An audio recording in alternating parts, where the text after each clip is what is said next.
ಯಾರು ಭಕ್ತಿಯಿಂದ ಭಗವಂತನ ಸ್ಮರಣೆಗೆ ಕಾರಣವಾಗುವಂತೆ ತುಳಸಿಯ ಕಾಷ್ಠವನ್ನು ತನ್ನ ಕಿವಿಯಲ್ಲಿ ಧರಿಸ್ತಾನೋ ಅವನು ಭಾಗವತೋತ್ತಮ ಅಂತ ಅನ್ನಿಸ್ತಾನೆ. ವೇದಾರ್ಥವನ್ನು ಚೆನ್ನಾಗಿ ತಿಳಿಯುವುದಕ್ಕೆ ಪ್ರಯತ್ನಿಸಿದವನು ಭಾಗವತೋತ್ತಮ ಅನ್ನಿಸ್ತಾನೆ.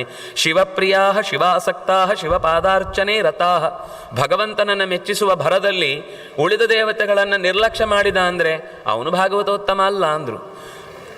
ಮನಸ್ಸಿನ ದೇವತೆಯಾಗಿ ನಮ್ಮನ್ನು ನಿರಂತರ ಸರಿಯಾದ ದಾರಿಯಲ್ಲಿ ಕೈ ಹಿಡಿದು ನಡೆಸು ಶಂಭೋ ಅಂತ ಪ್ರಾರ್ಥಿಸುವ ಮಟ್ಟದಲ್ಲಿ ಅವನನ್ನು ಪೂಜಿಸದೆ ಹೋದರೆ ಆಗಲೂ ಅವನ ಭಾಗವತೋತ್ತಮ ಅನ್ನುವ ಗುಣ ಅದು ಜಾರಿ ಹೋಗುತ್ತೆ. ಭಗವಂತನಿಗೆ ತಾನು ಮಾಡುವ ಪ್ರತಿಯೊಂದು ಕೆಲಸವನ್ನು ಅರ್ಪಿಸುವವನು ಇಂತಹ ಭಾಗವತೋತ್ತಮ ಕಥೆಯ ಲಕ್ಷಣಗಳನ್ನೆಲ್ಲ ಹೇಳಿ ಒಂದು ಯುಗದ ಕೊನೆಯ ತನಕ ನಿರಂತರವಾಗಿ ಭಗವಂತನನ್ನು ಧ್ಯಾನ ಮಾಡಿದ್ದಾನೆ ಮಾರ್ಕಂಡೇಯ.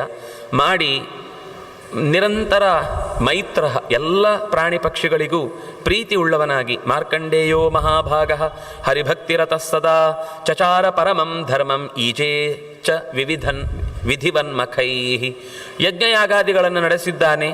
ಧರ್ಮದಿಂದಲೇ ಭಗವಂತನ ಪ್ರೀತಿಸಿದ್ದಾನೆ. ಶಾಲಗ್ರಾಮಾದಿ ಮಹಾಕ್ಷೇತ್ರಗಳಲ್ಲಿ ಭಗವಂತನನ್ನು ಕಂಡಿದ್ದಾನೆ. ಅಂತರಂಗದ ಕಣ್ಣಿನಿಂದಲೂ ಧ್ಯಾನ ತತ್ಪರನಾಗಿ ಭಗವಂತನನ್ನು ನೋಡ್ತಾ ಇದ್ದಾನೆ. ದೇಹವನ್ನೇ ಮರೆತು ಎಲ್ಲ ಜಂತುಗಳಲ್ಲೂ ಇರುವ ಹಿತಕೃತ್ ಹರಿಪೂಜಕ, ಎಲ್ಲ ಪ್ರಾಣಿಗಳಲ್ಲೂ ಇರುವ ಹಿತಕಾರಿಯಾದಂತಹ ಭಗವಂತನನ್ನು ಮೆಚ್ಚಿದ್ದಾನೆ, ಅರ್ಚಿಸಿದ್ದಾನೆ. ಹೀಗೆ ಭಗವಂತನನ್ನು ಅವನು ತಪಸ್ಸು ಮಾಡಿದ್ದಕ್ಕೆ ಅನುಗುಣವಾಗಿ ಯಮುನೆಯ ದಡದಲ್ಲಿ ಒಂದು ಬಾರಿ ಅವನು ಬಂದು ಪರಮಾತ್ಮನನ್ನು ಪ್ರಾರ್ಥನೆ ಮಾಡ್ತಾನೆ.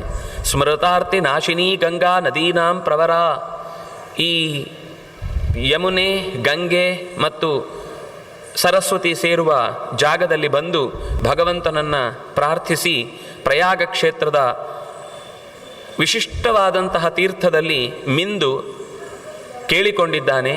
ಆಗ ಭಗವಂತ ಅವನಿಗೆ ಮತ್ತೆ ಒಲಿದು ಅವನನ್ನು ಅನುಗ್ರಹಿಸಿದ್ದಾನೆ. ಈ ಹೊತ್ತಿನಲ್ಲಿ ಆ ಕ್ಷೇತ್ರದ ಮಾಹಾತ್ಮ್ಯವನ್ನು ಕೇಳುತ್ತಾನೆ. ಪ್ರಯಾಗದ ಮಹಿಮೆಯನ್ನು ಹೇಳುತ್ತಾರೆ. ಗಂಗೆಯ ಮಹಿಮೆಯನ್ನು ಹೇಳುವುದಕ್ಕೇ ಮುಂದೆ ಅನೇಕ ಅಧ್ಯಾಯಗಳು,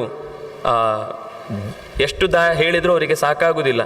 ಎಲ್ಲಿವರೆಗೆ ಹೇಳ್ತಾರೆ ಅಂದರೆ, ನಾಸ್ತಿ ವಿಷ್ಣು ಸಮಂ ದೈವಂ ನಾಸ್ತಿ ತತ್ವಂ ಗುರೋಃ ಪರಂ ನಾಸ್ತಿ ಗಂಗಾ ಸಮಂ ತೀರ್ಥಂ ನಾಸ್ತಿ ಮಾತೃ ಸಮೋ ಗುರುಹು. ಗಂಗೆಗೆ ಸಮವಾದ ತೀರ್ಥ ಇಲ್ಲ, ತಾಯಿಗೆ ಸಮನಾದ ಗುರುವಿಲ್ಲ, ನಾರಾಯಣನಿಗೆ ಸಮನಾದ ದೈವ ಇಲ್ಲ. ತತ್ವಗಳು ಅಂತ ಬಂದಾಗ ಗುರು ಅನ್ನುವ ತತ್ವ ಮಹತ್ವದ್ದು. ಇದನ್ನು ಬಿಡದೆ ಯಾರು ನಿರಂತರ ಅನುಸಂಧಾನ ಮಾಡ್ತಾನೋ ಅವನು ವಿಶೇಷವಾಗಿ ಭಗವಂತನ ಪ್ರೀತಿಯನ್ನು ಪಡೀತಾನೆ. ಇನ್ನೂ ಒಂದು ಮಾತು ಬಹಳ ಚಂದದ್ದು ಹೇಳುತ್ತಾರೆ. ಯಸ್ಯ ಪ್ರಸನ್ನಾ ಗಾಯತ್ರಿ ತಸ್ಯ ಗಂಗಾ ಪ್ರಸೀದತಿ ವಿಷ್ಣು ಶಕ್ತಿಯುತೆ ತೇ ದ್ವೇ ಸಮಕಾಮ ಪ್ರಸಿದ್ಧಯೇ. ಯಾರು ನಿರಂತರ ಗಾಯತ್ರಿಯನ್ನು ಚೆನ್ನಾಗಿ ಅನುಸಂಧಾನ ಮಾಡ್ತಾನೋ ಅವನೊಳಗೆ ಗಂಗೆ ಬಂದು ನೆಲೆಸ್ತಾಳೆ. ಗಂಗೆ ಮತ್ತು ಗಾಯತ್ರಿ ಯಾರಲ್ಲಿ ನೆಲೆಸಿದ್ದಾರೋ ಅವರಲ್ಲಿ ಎರಡು ಅಪರೂಪದ ವಿಷ್ಣು ಶಕ್ತಿಯುತೆ, ಎರಡು ಅಪರೂಪದ ವಿಷ್ಣು ಶಕ್ತಿ ಅವರ ಕೈಯಲ್ಲಿದೆ ಅಂತ ಅರ್ಥ. ಗಾಯತ್ರಿ ಅಂತಂದರೆ ಕೇವಲ ವೇದ ಮಂತ್ರ ಮಾತ್ರ ಅಲ್ಲ, ಪುರಾಣದಲ್ಲೂ ಹೇಳಿದ ಗಾಯತ್ರಿ ಇದೆ. ಎಲ್ಲರೂ ಗಾಯತ್ರಿಯ ಜಪ ಮಾಡಬೇಕಾದದ್ದೇ. ಮಾಡಬೇಕಾದ ಜಪದಲ್ಲಿ ಏನು ಅಂದರೆ, ಗುರುಮುಖೇನ ಬಂದಂತಹ ಸ್ವರಯುಕ್ತವಾದಂತಹ ಗಾಯತ್ರಿ ಒಂದಾದರೆ ಅದು ಪರಂಪರೆಯಿಂದ ಬಂದಿರಬೇಕು. ಮಧ್ಯದಲ್ಲಿ ಅದು ಮರೆತು ಹೋಗುವುದು ಅಥವಾ ಬಿಟ್ಟು ಹೋಗುವುದು ಈ ರೀತಿ ಆಗದೇ ಇರದಂತೆ ಉಪದೇಶದ ದೃಷ್ಟಿಯಿಂದ ವೇದದ ಮಾತಾ ಗಾಯತ್ರಿ ಅಂತ ಹೇಳುವಂತಹದ್ದು ಒಂದು.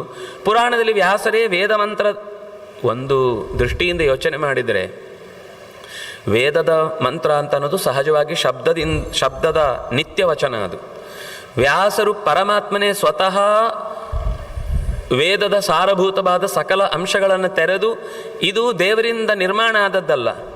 ವೇದ ಮಾತಾ ಗಾಯತ್ರಿ ಉಂಟಲ್ವ, ಅದು ವೇದ ಭಗವಂತನಿಂದ ನಿರ್ಮಾಣ ಆದದ್ದಲ್ಲ. ಆದರೆ ಪುರಾಣದಲ್ಲಿ ಬಂದ ಗಾಯತ್ರಿ ಉಂಟಲ್ಲ, ಅದು ದೇವರಿಂದ ವೇದವ್ಯಾಸರಿಂದ ಸಹಜವಾಗಿ ವೇದದ ಸಮಗ್ರ ಸಾರವನ್ನು ಸಂಗ್ರಹಿಸಿ ಹೇಳಿದ ಮಾತು. ಇನ್ನೂ ಅದು ಬಲಯುತ. ಅದನ್ನು ಅನುಸಂಧಾನ ಮಾಡಿ ಯಾರು ನಿತ್ಯವೂ ಕೂಡ 3 ಬಾರಿ ಸೂರ್ಯನಿಗೆ ಅರ್ಘ್ಯವನ್ನು ಕೊಡುವ ನೆಪದಲ್ಲಿ ಸೂರ್ಯನಾರಾಯಣನನ್ನು ಚಿಂತಿಸಿ ಯಾರು ಪ್ರಾರ್ಥನೆ ಮಾಡ್ತಾನೋ ಅಂಥವನಿಗೆ ಗಂಗೆಯೂ ಕೂಡ ಒಳಗಿನಿದೆ. ಯಾಕೆಂದರೆ ಇಡ, ಸುಷುಮ್ನ, ಪಿಂಗಳ ಅಂತ 3 ನಾಡಿಗಳಲ್ಲಿ ಮಧ್ಯದ ನಾಡಿಗೆ ಸಂಬಂಧಪಟ್ಟಂತೆ ಸರಸ್ವತಿ ಇದ್ದರೆ ಅತ್ತ ಇತ್ತ ಗಂಗೆ ನಿಂತಿರುವಂಥದ್ದು. ಅಂದರೆ ನಿಜವಾಗಿ ಕೆಲವು ಕಡೆ ಗಂಗೆಯನ್ನು ಪ್ರಧಾನವಾಗಿ ಹೇಳಿ ಸುಷುಮ್ನ ಇಡ ಮತ್ತು ಪಿಂಗಳವಾಗಿ ಸರಸ್ವತಿ ಮತ್ತು ಯಮುನೆಯನ್ನು ಹೇಳುತ್ತಾರೆ.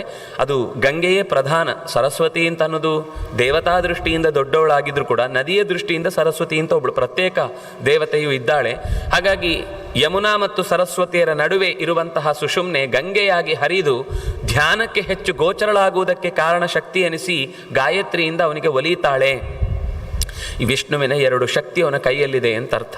ಅಂದರೆ ಗಾಯತ್ರಿಯನ್ನು ಒಲಿಸಿಕೊಂಡ್ರೆ ಗಂಗೆ ಅಲ್ಲೆಲ್ಲೋ ಇದ್ದಾಳೆ, ನಮಗೆ ಹೇಗ್ರಿ? ಬೇಕಾಗಿಲ್ಲ. ಗಂಗೆ ಚ ಯಮುನೆ ಚೈವ ಗೋದಾವರಿ ಸರಸ್ವತಿ ನರ್ಮದೆ ಸಿಂಧು ಕಾವೇರಿ ಜಲೇ ಅಸ್ಮಿನ್ ಸನ್ನಿಧಿಂಕುರು. ಗಂಗೆ ಚ ಯಮುನೆ ಕೃಷ್ಣೆ ಅಂತ ಕೆಲವರು, ಒಟ್ಟು 2 ರೀತಿಯಾದ ಪಾಠಗಳು ಪುರಾಣಗಳಲ್ಲಿ ಸಿಗ್ತವೆ. ಆದರೆ ಪ್ರಧಾನವಾಗಿ 7 ಸಂಗತಿಗಳನ್ನು ನೆನಪಿಸಿಕೊಳ್ಳುವ ದೃಷ್ಟಿಯಿಂದ ಸನ್ನಿಧಿಂಕುರು, ನಾನು ಮೀಯುವಂತಹ ಈ ಪಾತ್ರೆಯಲ್ಲಿ ನೆಲೆಸು ಅಂತ ಕೇಳುವುದರಿಂದ ಬರುವುದಲ್ಲ, ಬಂದಿರ್ತಾರೆ ಅವರು. ನಾವು ನೆನೆಯುವುದಷ್ಟೇ ಬಾಕಿ. ನೆನೆದದ್ದಕ್ಕಾಗಿ ಅವರು ನಮ್ಮ ತಲೆಯ ಮೇಲಿಂದ ಕಾಲಿನ ತನಕ ಇಳಿದು ಬರುವಾಗ ನಮ್ಮ ದೇಹದ ಎಲ್ಲ ನಾಡಿಗಳನ್ನೂ ಕೂಡ ಪವಿತ್ರೀಕರಿಸಿಕೊಂಡು ಬಂದು ದೇಹದ ಪ್ರತಿಯೊಂದು ಭಾಗದಲ್ಲೂ ಭಗವಂತನ ರೂಪವನ್ನು ನಾವು ಸನ್ನಿಧಾನಯುಕ್ತವಾಗಿಸಿಕೊಳ್ಳುವುದಕ್ಕೆ ಬೇಕಾದ ಸಿದ್ಧತೆಯನ್ನು ಅವರು ನಡೆಸಿಕೊಡ್ತಾರೆ ಅನ್ನುವ ಕಾರಣಕ್ಕಾಗಿ ಸ್ನಾನ ಒಂದು ಚೆನ್ನಾಗಿ ತಿಳಿದು ಒಬ್ಬ ಮಾಡಿದ ಅಂದರೆ ಅವನು ಎಲ್ಲವನ್ನೂ ಮಾಡಿದ ಹಾಗೆ ಅಂತ ಒಂದು ಮಾತು ಇದೆ. ಎಲ್ಲವೂ ಹಾಗೇನೆ. ಕೆಲವೊಮ್ಮೆ ಆಚಮನೆ ಒಂದು ಸರಿಯಾಗಿ ಅವನು ಮಾಡ್ದ ಅಂದರೆ ಎಲ್ಲ ಮಾಡಿದ ಹಾಗೆ ಅಂತ. ಯಾಕೆಂದರೆ ಉಳಿದದ್ದನ್ನು ಬಿಡಲಿಕ್ಕೆ ಆಗೋದಿಲ್ಲ. ಆಚಮನೆ ಒಂದರಲ್ಲಿ ಇಷ್ಟು ಶಕ್ತಿ ಇದೆ ಅಂತ ಅಂದಮೇಲೆ ಇನ್ನು ಮಾರ್ಜನೆ ಮಾಡೋದು ಹೇಗೆ ಬಿಡಲಿ, ಅಥವಾ ಇನ್ನು ಸೂರ್ಯ ನಮಸ್ಕಾರ ಮಾಡೋದು ಹೇಗೆ ಬಿಡಲಿ, ಅಥವಾ ಪ್ರಾಣಾಯಾಮ ಮಾಡೋದು ಹೇಗೆ ಬಿಡಲಿ, ಅಥವಾ ಪಾಪ ನಿರಸನ ಮಾಡುವುದನ್ನು ಹೇಗೆ ಬಿಡಲಿ ಅಂತ ಅವನಿಗೆ ತಾನಾಗಿ ಒಂದರ ಮೇಲೆ ಒಂದು ಬೆಳೀತಾ ಹೋಗುತ್ತೆ. ಅದರಲ್ಲೂ ಸ್ನಾನ ಅಂತ ಅನ್ನೋದು ಒಂದು ಎಲ್ಲರೂ ಮಾಡುವಂಥದ್ದು. ಅದನ್ನೇ ತಿಳಿದು ಚೆನ್ನಾಗಿ ಮಾಡಿದ ಅಂದರೆ ದೇವ ಪೂಜೆಯ ಯಾಕೆಂದರೆ ಇದೊಂದು ದೇವ ಮಂದಿರ. ಈ ದೇವ ಮಂದಿರದಲ್ಲಿ ವಾಸುದೇವನ ಸ್ಮರಣೆ, ನಾರಾಯಣನ ಸ್ಮರಣೆ, ವಿಷ್ಣುವಿನ ಸ್ಮರಣೆ, ಇನ್ನು ಸಹಜವಾಗಿ ಈ ಕ್ಷೇತ್ರದಲ್ಲಿ ಇರುವುದರಿಂದಾಗಿ ನಾವು ಕೃಷ್ಣನ ಸ್ಮರಣೆ. ಇದು ಮೂರನ್ನು ಇಲ್ಲಿ ಬಂದಾಗ ನಾವು ಹರೇ ಕೃಷ್ಣ ಅಂತ ಹೇಳಬೇಕು. ಯಾಕೆಂದರೆ ಇಲ್ಲಿ ಕೃಷ್ಣಾಯ ನಮಃ ಅಂತ ಅನ್ನೋದು ಈ ಪರಿಸರದಲ್ಲಿ ನಮಗೆ ಸ್ವತಃ ಆಚಾರ್ಯರು ಕೊಟ್ಟು ನಿಲ್ಲಿಸಿದಂತಹ ವಿಶಿಷ್ಟವಾದ ರೂಪ. ಅದರಿಂದಾಗಿ ಕೃಷ್ಣ ಅನ್ನೋದು ಕಲಿಯುಗಕ್ಕೆ ಸಂಬಂಧಪಟ್ಟ ವಿಶಿಷ್ಟವಾದ ನಾಮ ಅಂತ ನಾರದರು ಇನ್ನು ಮುಂದೆ ಅನೇಕ ಕಡೆ ಅದನ್ನು ಹೇಳ್ತಾರೆ. ಪ್ರಸಂಗ ಬಂತು ಅಂತ ಇಲ್ಲೇ ಅದನ್ನು ಜೋಡಿಸಿಕೊಳ್ತಾ ಇದ್ದೇನಷ್ಟೇ. ಭಗವಂತನ ನಾಮಸ್ಮರಣೆ ಮಾಡಿಕೊಂಡು ವಾಸುದೇವ, ನಾರಾಯಣ, ವಿಷ್ಣು ಈ 3 ವಿಶಿಷ್ಟವಾದ ನಾಮವನ್ನು ಸ್ಮರಿಸಿ ತಲೆಯ ಮೇಲೆ ನೀರು, ಹಿಂದೆಯೂ ಬಂದಿದೆ ಈ ಮಾತುಗಳು ಉಪನ್ಯಾಸದಲ್ಲಿ, ಮುಳುಗು ಹಾಕುವುದು ಬಹಳ ವಿಶಿಷ್ಟ. ಅದರಲ್ಲಿ ಬಾವಿ ಆದರೆ ಒಂದು, ಇಳಿಬಾವಿ ಆದರೆ ಹೆಚ್ಚು, ಇನ್ನು ಅದರಲ್ಲಿ ತೊರೆ ಆದರೆ ಮತ್ತೂ ಹೆಚ್ಚು, ಮಡು ಆದರೆ ಮತ್ತೂ ಹೆಚ್ಚು, ನದಿ ಆದರೆ ಇನ್ನೂ ಹೆಚ್ಚು, ದೊಡ್ಡ ನದಿ ಆದರೆ ಇನ್ನೂ ಹೆಚ್ಚು, ನದಿಗಳು ಸೇರುವ ಜಾಗ ಆದರೆ ಮತ್ತೂ ಹೆಚ್ಚು ಪುಣ್ಯ. ಸುಮ್ಮನೆ ನೀವು ಯೋಚನೆ ಮಾಡಿ, ಯಾವುದಕ್ಕೆ ಸೂರ್ಯನ ಕಿರಣಗಳು ಹೆಚ್ಚು ಬೀಳ್ತಾ ಹೋಗ್ತಾವೋ ಅಷ್ಟಷ್ಟು ಹೆಚ್ಚು ಹೆಚ್ಚು ಅದರಲ್ಲಿ ಸೂರ್ಯನ ಸೌರಶಕ್ತಿ ಸಂಕ್ರಾಂತವಾಗುವುದರಿಂದ ನಮ್ಮ ದೇಹದ ಒಳಗೆ ನಾವು ಮುಳುಗು ಹಾಕುವುದರಿಂದ ದೇಹಕ್ಕೆ ಒತ್ತಡ ಒಂದು ಒಳಗಿನಿಂದ ಬಂದಾಗ ಸಹಜವಾಗಿ ಒಳಗಿದ್ದ ಎಲ್ಲ ದುಷ್ಟ ಯೋಚನೆಗಳು, ಹೀನ ಗುಣಗಳ ಹಿಂಗದೆ ಗಂಗೆಯ ಸ್ನಾನವ ಮಾಡಿದರೇನು ಫಲ, ಭಗವಂತನ ನೆನೆದು ನಾವು ಹೀನ ಗುಣಗಳು ಹೋಗಲಿ ಅಂತ ಮನಸ್ಸಿನಲ್ಲಿರುವ ಎಲ್ಲ ಕೊಳೆಗಳು ಪರಿಹಾರವಾಗಲಿ ಅಂತ ನೆನೆದು ಮುಳುಗಿ ಹಾಕಿದಾಗ ಸಹಜವಾಗಿಯೇ ನಮಗೆ ಮನಸ್ಸು ಶುದ್ಧಿಯಾಗುತ್ತೆ. ಅಂತರಂಗದ ಶುದ್ಧಿಯಿಂದಾಗಿ ಭಗವಂತನನ್ನು ಹೆಚ್ಚು ಕಾಣುವುದಕ್ಕೆ ಬೇಕಾದ ಸ್ವಚ್ಛ ಕನ್ನಡಿಯಂತೆ ಮನಸ್ಸು ನಿರ್ಮಲವಾಗುತ್ತೆ. ಆಗ ಪ್ರತಿಬಿಂಬ ಚೆನ್ನಾಗಿ ಭಗವಂತನನ್ನು ತನ್ನಲ್ಲಿ ಮೂಡಿಸಿಕೊಳ್ಳುವುದಕ್ಕೆ ಸಾಧ್ಯವಾಗುತ್ತೆ. ಹಾಗೆ 2 ಮಾನಸಿಕವಾದಂತಹ ಭಕ್ತಿಗೆ ಕಾರಣವಾದಂತಹ ಗಾಯತ್ರಿ, ಹೊರಗಿನಿಂದ ಆ ಭಕ್ತಿಯನ್ನು ಸೂಸಿ ಮನಸ್ಸನ್ನು, ಯಾಕೆಂದರೆ ಹೊರಗಿನಿಂದ ಕೊಳೆಯನ್ನು ತೆಗೆಯುವುದಕ್ಕೆ ಬೇಕಾದ ಅನೇಕ ಥರದ ಸಾಬೂನುಗಳು ಸಿಗ್ತವೆ. ಆದರೆ ಇಲ್ಲಿ ತನಕ ಮನಸ್ಸಿನ ಕೊಳೆಯನ್ನು ತೆಗೆಯುವ ಅಡ್ವರ್ಟೈಸ್ಮೆಂಟ್ ಯಾರೂ ಕೊಡಲಿಕ್ಕೆ ಸಾಧ್ಯವೂ ಇಲ್ಲ.